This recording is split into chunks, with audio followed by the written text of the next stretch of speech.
오늘 우리에게 주신 하나님 말씀은 누가복음 1장 39절에서 45절 말씀입니다. 제가 봉독하겠습니다. 하나님 말씀입니다. 이때 마리아가 일어나 빨리 산골로 가서 유대 한 동네에 이르러 사가랴의 집에 들어가 엘리사벳에게 문안하니 엘리사벳이 마리아가 문안함을 들음에 아이가 복중에서 뛰노는지라 엘리사벳이 성령의 충만함을 받아 큰 소리로 불러 이르되 여자 중에 내가 복이 있으며 내 태중에 아이도 복이 있도다. 내 주의 어머니가 내게 나오니 이 어찌 된 일인가. 보라, 내 문안하는 소리가 내 귀에 들릴 때에 아이가 내 복중에서 기쁨으로 뛰놀았도다. 주께서 하신 말씀이 반드시 이루어지리라고 믿은 그 여자에게 복이 있도다. 아멘. 은혜를 입은 자로 하나님께서 세우시는 줄을 믿습니다.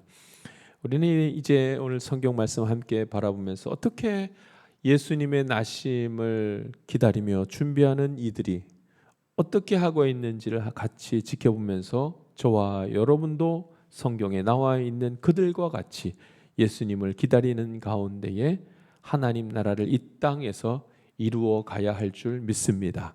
우리 성경에 이제 나오는 본문 말씀에는 두 사람이 예수님의 나심을 기다리고 준비하는 것을 봅니다.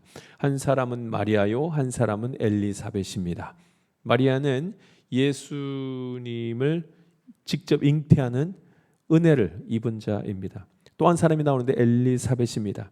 나이가 많아 임신할 수 없는 이가 임신을 했습니다. 그 아이가 바로 나중에 세례 요한이 되지요. 예수님의 나심을 준비한 또 다른 사람 세례 요한의 어머니 엘리사벳이 나오는 것을 봅니다. 이들이 예수님의 나심을 준비합니다. 그러니까 마리아와 엘리사벳. 근데 여러분 이들의 모습을 가만히 지켜보니까 예수님의 나심을 기다리면서 서 있는 이들의 모습을 보니까 그들의 모습이 참으로 당황스럽기도 하고 무섭기도 하고 염려하기도 하고 불안해하는 것을 봅니다. 그러지 않을 줄 알았는데 예수님의 나심을 준비하는 이들의 모습을 보니 그들의 처음 모습이 두려움과 염려와 불안과 의심 가운데 있었던 것을 봅니다. 저는 이 말씀을 대하면서 대림절 넷째 주를 지나가고 있는 우리 모두도 예수님의 나심을 준비하고 기다리는 우리 모두도 이와 같은 상황에 놓여 있을 수도 있겠다라는 생각을 합니다. 마리아가 매우 낯설었습니다.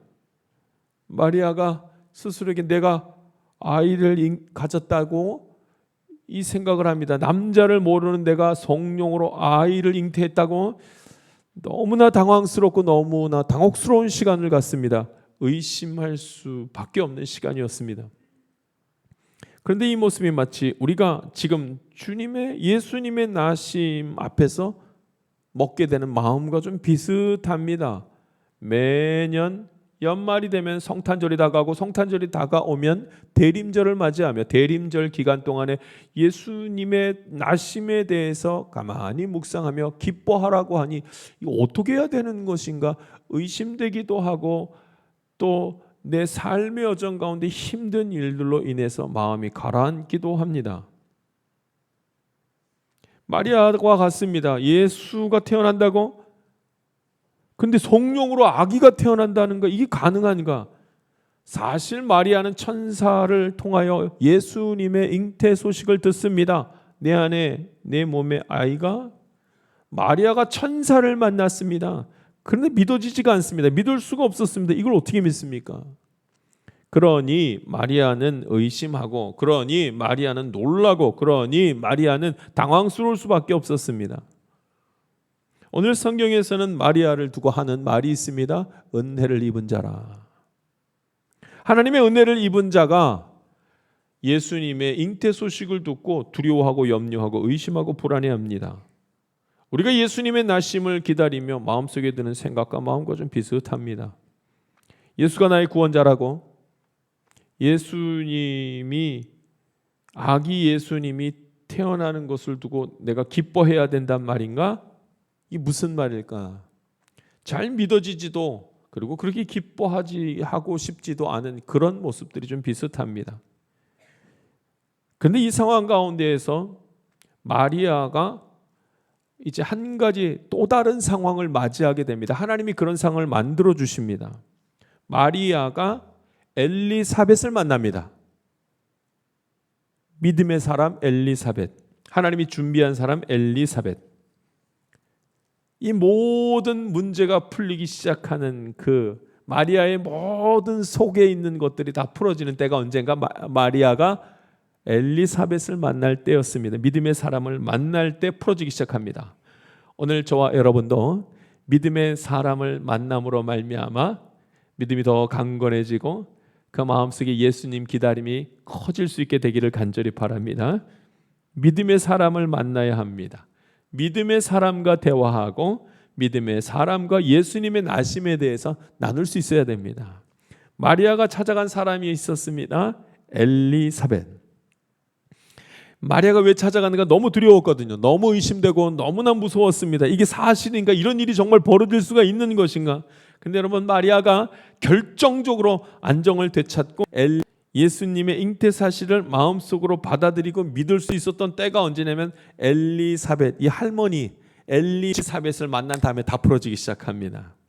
우리가 누구를 만나고 어떤 환경에서 믿음을 지키는가가 이렇게 매우 중요합니다. 대림절 마지막 주일을 지나가는 우리 모두가 어쩌면 예수님 오시는가 보다, 정말 그런 일이 있을까? 내가 정말 이 일로 내가 기뻐할 수 있을까? 여러 가지 마음과 냉랭한 마음이 들 수가 있습니다. 매년 맞이하는 이 성탄절을 대하는 마음이 그리 쉽지가 않은 것을 봅니다. 마치 마리아와 엘리사벳과 같습니다. 그런데 마리아와 엘리사벳 둘이서 만났습니다. 그랬더니 마리아의 생각이 바뀌고 마리아의 감정이 바뀌고 마리아의 그 마음들이 다 바뀌기 시작합니다. 하나님이 역사하기 시작합니다. 할렐루야. 믿음의 사람을 만나서 대화를 하기 시작했더니 다 열려버리기 시작합니다. 만남 속에서 무슨 일이 있었는가, 무슨 일이 있었으니까 이게 마음이 평안함들이 찾아오기 시작했거든요. 이 두 사람의 만남, 마리아와 엘리사벳이 착 만난 다음에 벌어진 일, 무슨 일이 벌어졌는가? 성령의 충만함을 받았다는 말씀이 나옵니다. 마리아가 이 할머니 엘리사벳을 만나러 갔습니다. 아침 일찍이 골짜기에 있는 그 산골에 있는 엘리사벳을 만나러 갔습니다. 그때 성령이 역사하시기 시작했다는 말씀이 있습니다. 41절 말씀 같이 읽겠습니다. 41절 말씀 같이 읽습니다. 시작. 엘리사벳이 마리아가 무난함을 들으매 아이가 복중에서 뛰노는지라 엘리사벳이 성령의 충만함을 받아. 아멘. 성령의 충만함을 받아. 엘리사벳이 마리아를 만났을 때 엘리사벳의 뱃속에 있는 아이가 복중에서 뛰놀기 시작합니다. 그리고 그때의 엘리사벳은 성령의 충만함을 입어버렸습니다. 그랬더니 모든 것들이 이해가 되고 풀어지기 시작했습니다. 그때가 바로 이때입니다. 의심이 멈추고 기뻐하게 되고 감사하게 됐던 시간이, 그 시점이 언젠가 성령의 충만함을 받아. 사실 엘리사벳도 참 당혹스러운 시간을 갖고 있었습니다. 할머니가 아기를 가져버렸습니다. 나이 많아 아이를 가졌으니 얼마나 부끄럽기도 하고 당혹스럽기도 하지 않았겠습니까? 엘리사벳의 이 남편은, 이 사가랴가 이 일들로 인하여서 아이가 나올 때까지 말문이 막혀버렸습니다. 보통 일이 아니죠. 평생 아이가 없다가 갑자기 아기가 생겼습니다. 그런데 그 아기가 생긴 시점이 태문이 이미 닫힌 지 오랜 뒤에 일어난 일입니다. 사실 기쁘기도 하고 감사하기도 하지만 부끄럽기도 하고 당혹스럽기도 합니다. 마리아도 마찬가지입니다. 처녀가 아기를 가져버렸습니다.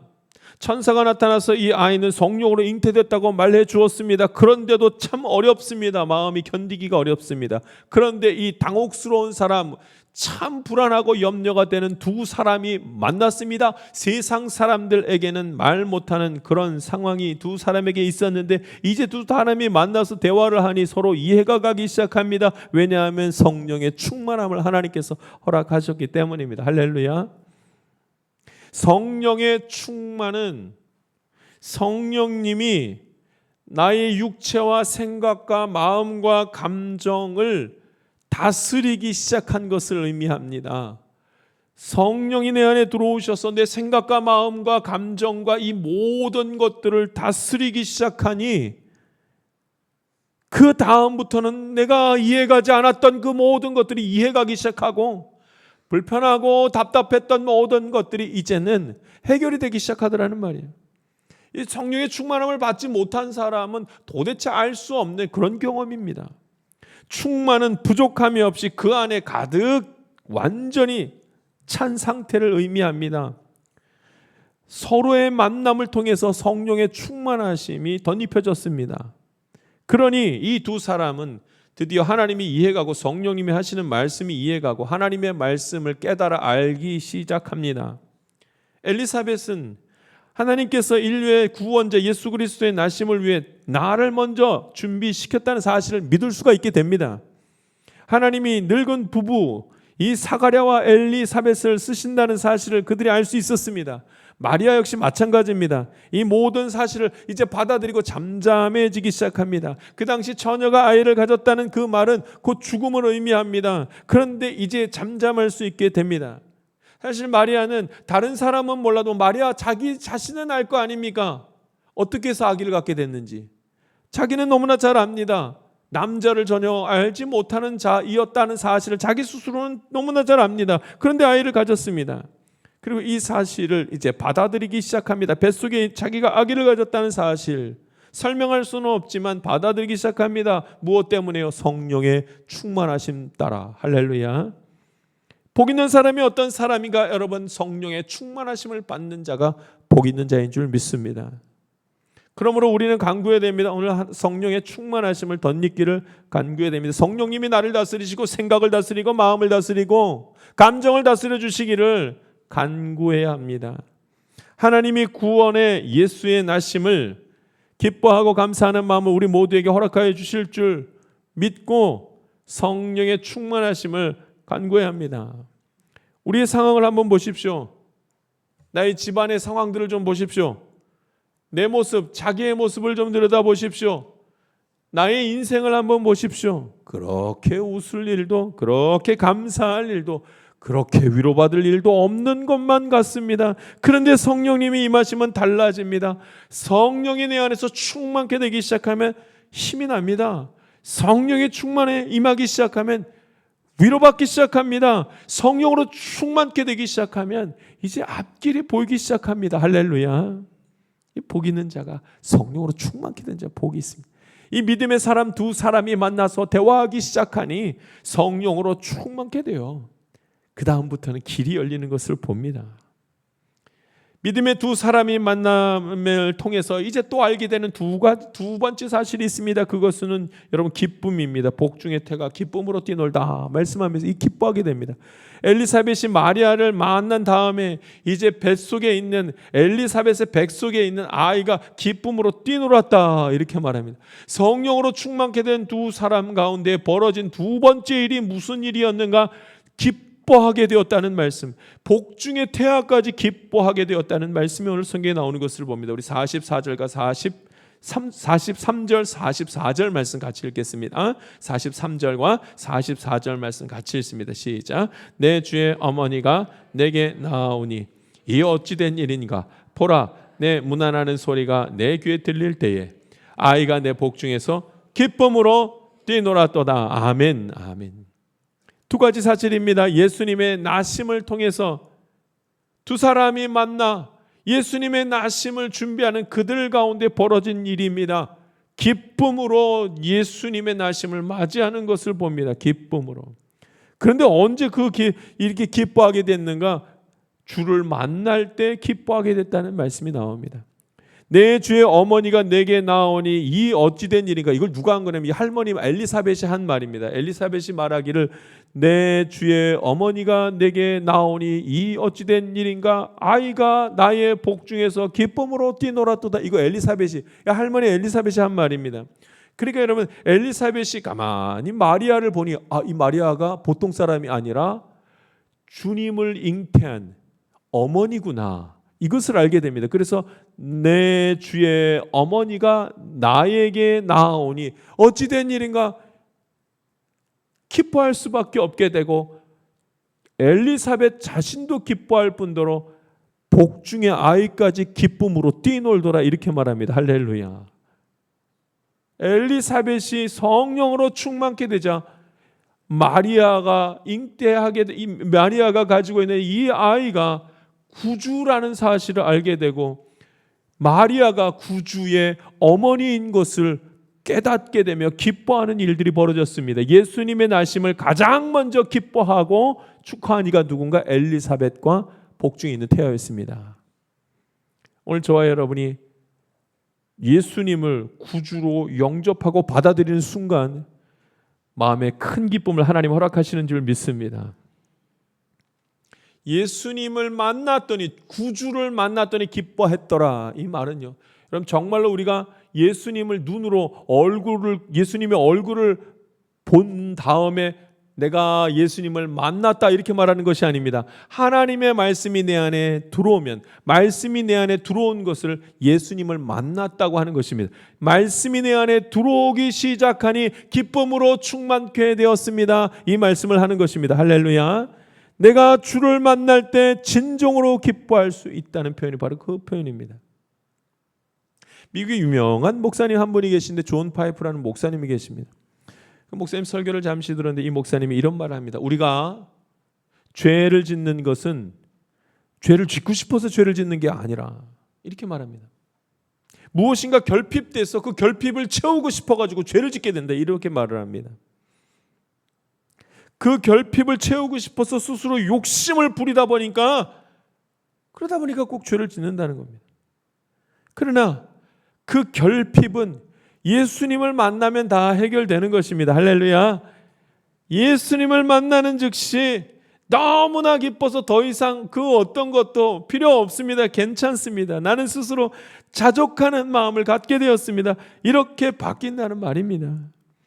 왜 그렇게 만족하지 못하는가? 왜 그렇게 기뻐하지 못하는가? 왜 그렇게 걱정하는가? 왜 그렇게 위로받지 못하는가?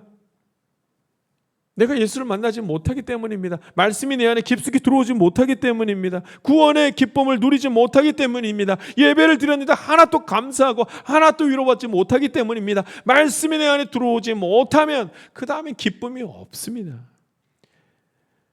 그러니 다른 것으로 나의 결핍을 채우려고 하고 내 결핍을, 모자란 것을 채우려고 하는 분이 죄를 짓는다, 이 말입니다.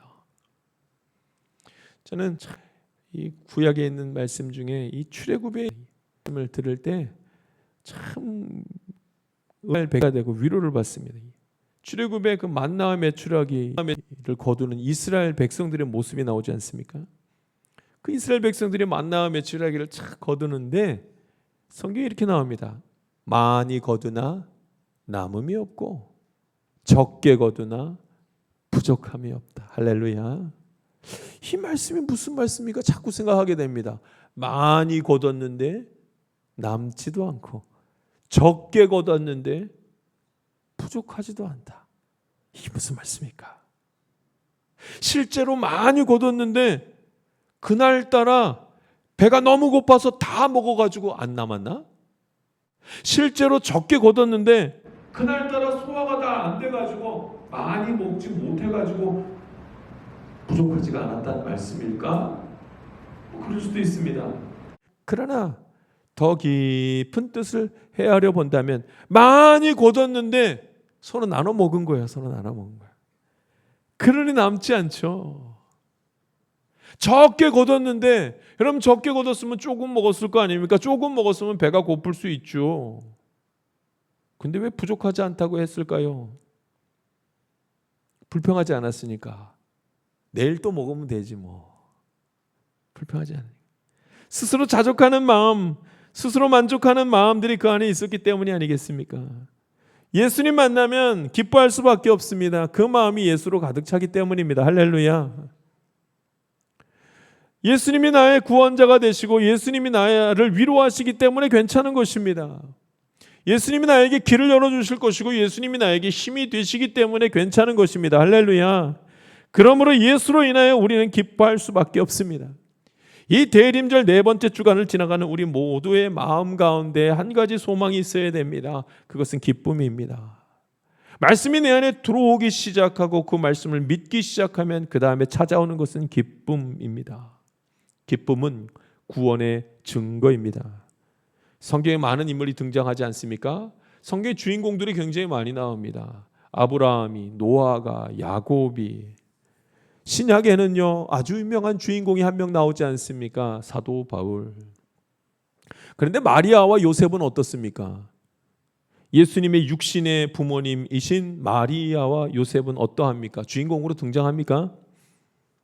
예수님을 잉태했을 때 그 예수님을 마구간에 데리고 가서 낳은 그 장면 말고 특별한 글이 없습니다. 그 예수님을 낳은 그 육신의 어머니, 부모님 마리아와 요셉은 어떠한 삶을 살았을까요? 추측하여 보건대 예수님께서 말씀을 전하실 때 그리고 기적을 행하실 때 멀리서 지켜보는 정도를 하지 않으셨겠습니까? 예수님께서 십자가에 못 박혀 죽으실 때 저 멀리서 내 아들이 죽는구나 마음 아파하면서 지켜보는 것 정도이지 않았겠습니까? 예수님의 부모님이 어떠한 삶을 살았는지 기록된 그 말씀이 없습니다. 그러나 우리가 한 가지 미루어 짐작할 수 있는 것이 있죠. 예수님을 가장 가까이에서 만난 사람이 누구겠습니까? 마리아와 요셉. 그랬다면 예수님을 만난 자에게 나타나는 구원의 증거가 한 가지 있습니다. 기쁨. 성령의 충만하심을 받아 이 두 마리아와 요셉 부모는 기뻐할 수밖에 없었을 것입니다. 할렐루야. 하나님이 그들의 삶 가운데 기쁨을 허락하셨을 줄 믿습니다. 믿음의 사람 두 사람의 만남 마리아와 엘리사벳이 만났을 때 이제 마지막으로 한 가지 더 큰 일이 벌어집니다. 그것은 믿음입니다. 말씀이 반드시 이루어지리라고 믿는 믿음이 이 두 사람 사이에서 만들어졌던 것입니다. 우리 45절 말씀을 한번 읽어보겠습니다.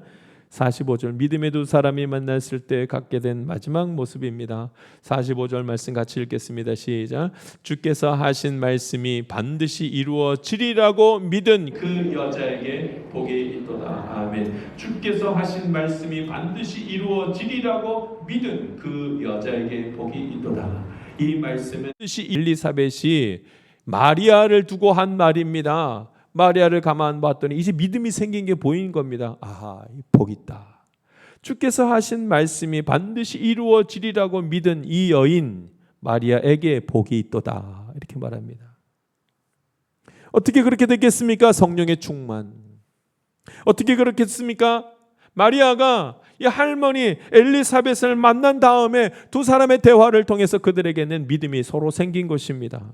도저히 믿을 수 없어서 벌벌 떨고 있었는데 이제는 믿음의 사람들과 함께 대화를 통해서 그들에게는 믿음이 강건한 믿음이 생겨버렸습니다. 대림절 기간 동안 우리는 한 가지 큰 확신이 필요합니다. 그것은 믿음의 확신입니다. 믿음의 확신이 있는 사람을 두고 복 있는 사람이라 말합니다. 할렐루야. 하나님이 그의 아들 예수 그리스도를 이 땅에 보내주셨고 이를 믿는 자는 구원을 받으려는 말씀을 믿어야 합니다. 이 믿음의 확신을 우리는 이 대림절 기간 동안에 다시 한번 마음에 품을 수 있어야만 합니다. 증거를 찾아야죠. 이 대림절 기간 동안에 이 성탄절 기간 동안에는 증거가 있어야 됩니다. 이 증거는 언제 나타나는가? 믿음의 사람들과의 대화를 통해서 나타납니다. 우리 옆 사람하고 같이 한번 인사하겠습니다. 예수님 이 땅에 오셨습니다. 할렐루야. 예. 믿음의 사람들과의 대화를 통해서 우리는 믿음의 확신을 하는 것입니다. 나의 믿음과 그의 믿음이 오갈 때 믿음의 성숙과 믿음의 강건함이 일어나는 것입니다. 서로 믿음을 나눔으로 말미암아 믿음 복 없는 자가 아니라 복 있는 자로 서 있기를 간절히 바랍니다. 예수가 나의 구원자라는 것은 내가 믿을 때 비로소 믿음의 역사를 통해서 깨달아지는 것입니다. 내가 믿지 못하면 믿음의 역사는 나타나지 않습니다. 믿을 때에만 믿음의 역사가 나타납니다. 나를 구원하는 일이 언제 나타나는가? 내가 예수님을 믿어야 구원의 역사가 나타납니다. 믿음은 믿음의 역사는 믿는 자에게만 나타나는 것입니다. 믿지 아니하면 나타날 수 없습니다. 그러니까 여러분 마리아가 할머니 엘리사벳을 만나 서로 대화하는 가운데 그들의 서로의 믿음이 오가면서 믿음의 확신 가운데 믿음의 역사가 나타났습니다. 마리아가 믿지 못하면 믿음의 역사는 일어나지 못합니다. 마리아가 자기 복중의 아이를 갖게 되었는데 이것이 성령으로 잉태된 것을 마리아가 믿지 못하면 그러면 믿음의 역사가 일어나질 않습니다. 그래서 성령님은 그 무엇보다도 마리아에게 먼저 찾아가서 마리아에게 믿음을 주십니다. 그리고 마리아가 흔들릴 때 옆에 엘리사벳을 만나게 함으로 말미암아 강건한 믿음으로 바꿔버립니다. 그 믿음을 통해서, 믿음의 확신을 통해서 이제 믿음의 역사가 이루어집니다. 예수님이 탄생하는 놀라운 일이 벌어진 것입니다. 할렐루야. 우리도 이제 오늘 예배 드리는 우리 가운데 말씀을 믿는 믿음이 있어야 됩니다. 복 있는 자는 말씀을 믿는 은혜가 있습니다. 예수가 나의 구원자로 이 땅 가운데 오셨다는 사실을 믿어야 됩니다. 믿어야지만 믿음의 역사가 나의 삶의 자리에, 나의 자녀에게, 나의 일터 가운데 나타나는 것입니다. 우리는 오늘도 그 증거를 찾습니다. 믿음의 역사에 대한 증거를 찾습니다. 그 증거는 기쁨입니다. 성령으로 충만케 됐을 때 나타난 증거는 기쁨입니다. 불안과 의심 속에서도 믿음의 사람들을 만나서 우린 증거를 찾아야 됩니다. 서로 믿음을 나눔으로 말미암아 기쁨을 회복해야 하는 것입니다. 할렐루야. 아브라함이 그의 아들 이삭을 하나님 앞에 드릴 때 막 기쁨으로 감사함으로 드린 줄 아십니까? 아닌 거 우리 너무나 잘 알 수 있습니다. 짐작해보면, 생각해보면 아브라함이 이삭을 하나님 앞에 올려 드릴 때 두려움과 섭섭함과 미련과 온갖 마음들이 다 뒤섞여서 그렇게 아들을 드립니다. 그러나 말씀에 순종하여 드릴 때에 아브라함이 나중에 깨닫게 된 것은 여호와 이레 하나님, 그 하나님을 만납니다. 의심과 불안 속에서도 끝까지 말씀에 순종했을 때 그에게 나타나는 은혜입니다. 그러나 그것을 얻기까지 믿음이 그 안에서 생겨나서 그 믿음으로 믿음의 열매를 보기까지 그 의심과 불안은 끝이 없었던 것을 보게 됩니다. 그러므로 우리 역시 연말 성탄절 즈음에 불안과 염려와 의심 가운데 함께 서게 되지만 믿음의 사람들과 함께 믿음을 나눌 때 믿음의 확신으로 참 기쁨이 우리 가운데 충만하게 되는 줄 믿습니다. 의심이 없는 자가 아니라 비록 의심하기도 하나 믿음의 사람들과 나는 믿음의 교제가, 예수님의 나심을 함께 나누는 믿음의 교제가 우리의 믿음을 강건하게 하고 믿음의 열매에 기쁨이 충만하게 되는 것입니다. 한 목사님께서 이런 말씀을 하십니다. 교회에 다른 목적으로 나오면 그 인생은 메마를 것이라. 교회는 믿음으로, 예수를 나의 구원자로 믿는 믿음으로 그렇게 나오게 될 때 그 안에서 참 평안과 그 안에서 참 기쁨을 갖게 되는 것이라. 이렇게 말씀하는 것입니다. 오늘 저와 여러분이 교회 나왔습니다. 예수 그리스도를 믿는 믿음이 말씀을 통해서 나타남으로 말미암아 하늘로부터 내려오는 평안함이 우리의 삶 가운데 충만케 되기를 간절히 바랍니다. 기도하겠습니다. 살아계신 하나님 아버지, 오늘도 주님 말씀 함께 나누게 하심에 감사를 드립니다. 복 있는 자가 되어 성령으로 충만케 되며 기쁨으로 하나님의 말씀을 믿고 의지하는 주님의 자녀들로 삼아 주시옵소서. 하나님 함께 하심에 감사드리며 예수님의 이름으로 기도하옵나이다. 아멘. 세상 가운데로 나아가는 성도 여러분, 성탄의 기쁨은 믿음으로부터 시작합니다. 믿음은 구원의 증거이기도 하기 때문입니다. 이 땅의 완전함이라는 것은 없지만 그래도 믿음의 온전함, 믿음의 성숙함을 이루는 것은 믿음의 사람들과의 아름다운 교제를 통하여 완성됩니다. 믿음의 사람들과 믿음의 교제를 이루어 가십시오. 특별히 이 대림절 주간 동안 더더욱 하나님을 사랑하는 이들과 교제하십시오. 나의 믿음의 연약함은 서로의 믿음의 만남을 통하여 더욱 강건해질 것이기 때문에 그렇습니다. 아기 예수님의 탄생은 전능하신 하나님의 완전하고 정확한 구원의 역사임을 기억하며 오늘도 변함없이 자신만의 믿음의 고백이 있어야 할 줄 믿습니다. 지금은 우리 구주 예수 그리스도의 은혜와 하나님의 놀라우신 사랑과 성령님의 감동과 교통 충만하신 은총이 하나님 나라를 기다리며 살기 원하는 주의 귀한 자녀들 가운데 지금부터 영원토록 함께하기를 간절히 축원하옵나이다. 아멘.